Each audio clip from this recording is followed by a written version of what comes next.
Hi, അപ്പോൾ നമുക്ക് നമ്മുടെ ഇന്നത്തെ റെസിപ്പിയിലേക്ക് പോവാം. ഞാനിപ്പോൾ കുറച്ച് വെള്ളം ഒരു ചട്ടിയിൽ തിളപ്പിക്കാൻ വെച്ചിട്ടുണ്ട്. ഇതിലേക്ക് ഒരു പിടി വാഴപ്പിണ്ടി, ഇതുപോലെ ഒരു പിടി വാഴപ്പിണ്ടി ചെറുതായിട്ട് കട്ട് ചെയ്തത് ഇട്ട് കൊടുക്കുന്നുണ്ട്.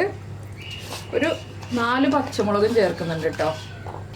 നമ്മൾ ഇന്ന് വാഴപ്പിണ്ടി പച്ചടിയാണ് ഉണ്ടാക്കാൻ പോകുന്നത്. അപ്പോൾ ഇതിലേക്ക് ഇനി ആവശ്യത്തിന് ഉപ്പ് ചേർത്ത് കൊടുക്കാം. വാഴപ്പിണ്ടിക്ക് ആവശ്യമായിട്ടുള്ള കുറച്ച് ഉപ്പ്.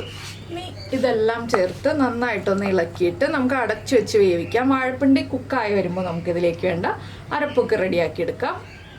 നമ്മളിപ്പോൾ അരപ്പിലേക്കായിട്ട് ഒരു 1/2 കപ്പ് തേങ്ങ എടുത്തിട്ടുണ്ട്, 2 ഉള്ളി എടുത്തിട്ടുണ്ട്, 1/4 ടീസ്പൂൺ ക്യുമിൻ സീഡ്സ്, നല്ല ജീരകം, ഇത്രയും ചേർത്ത് നന്നായിട്ടൊന്ന് അരച്ചെടുക്കാം.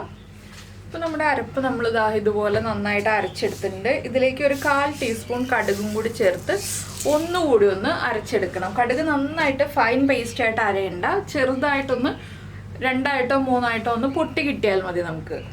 ഇപ്പോൾ ഇതുണ്ടോ, നമ്മുടെ കടുകൊക്കെ ഒന്ന് പൊട്ടി വന്നിട്ടുണ്ട്. ഇത്രയും മതി, നമുക്ക് അരപ്പ് മാറ്റി വയ്ക്കാം.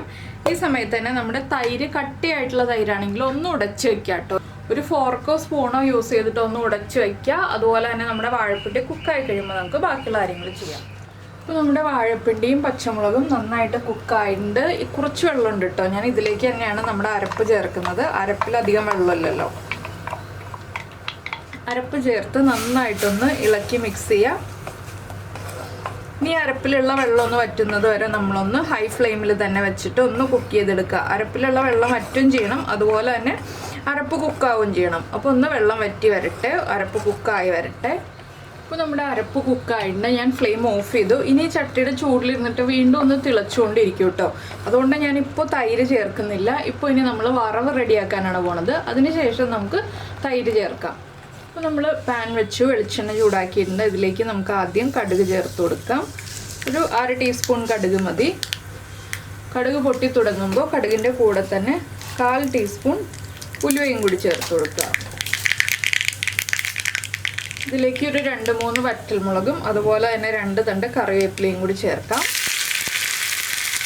അപ്പോൾ നമുക്കിത് ഫ്ലെയിം ഓഫ് ചെയ്ത് നോക്കി വെക്കാം. എന്താണെന്ന് വെച്ചാൽ നമ്മൾ തൈര് ചേർത്തിട്ടില്ലല്ലോ. തൈര് ചേർത്ത് മിക്സ് ചെയ്തിട്ട് വേണം നമുക്ക് ഈ ഒരു വറവിട്ട് കൊടുക്കാൻ.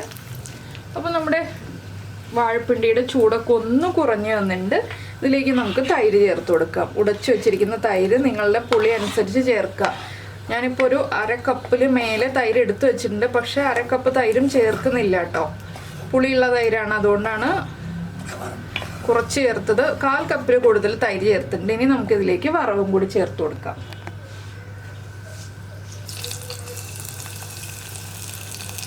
ഇനി ഒന്ന് ഇളക്കി മിക്സ് ചെയ്യുക. നമ്മുടെ പച്ചടി റെഡി ആയി കഴിഞ്ഞു. അപ്പോൾ എല്ലാവർക്കും ഈ ഒരു ഈസി റെസിപ്പി ഇഷ്ടമായി ഉണ്ടാവുമെന്ന് വിചാരിക്കുന്നു.